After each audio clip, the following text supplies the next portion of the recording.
ऐसा बहुत कम देखने में आता है कि अच्छी अर्थनीति अच्छी राजनीति को आगे बढ़ाए, लेकिन ये चमत्कार हुआ है मोदी सरकार के ड्रीम बजट से।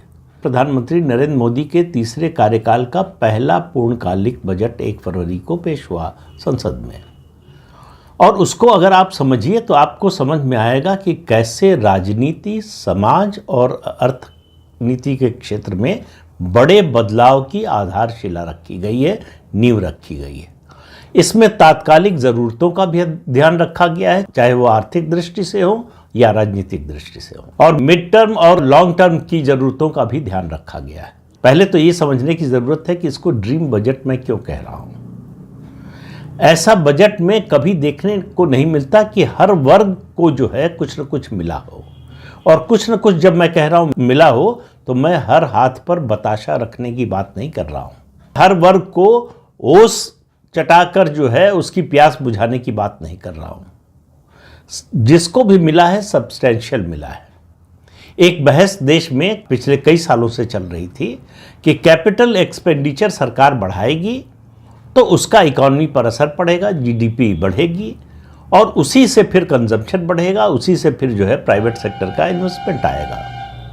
सरकार ने ये करके देख लिया। सरकार ने इन कुछ सालों में कंजम्पशन की है। हमारे देश की इकॉनमी कंजम्पशन लेड इकॉनमी है, कंजम्पशन पर यानी उपभोग पर आधारित इकॉनमी है, इससे हम इनकार नहीं कर सकते। लेकिन जो स्लो डाउन हुआ है पिछले साल 1.5 साल में, उसकी एक बड़ी वजह, बल्कि सबसे बड़ी वजह भी कह सकते हैं, वो है कंजम्पशन का घटना। पहले रूरल सेक्टर में घटा और उसके बाद वहाँ सुधरा तो अर्बन सेक्टर में घटा।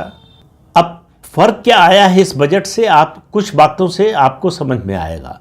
2013-14 के बजट तक जो इनकम टैक्स के एग्जेम्पशन लिमिट थी, जिस आमदनी तक आपको टैक्स नहीं देना पड़ता था, वो 2 लाख रुपए थी।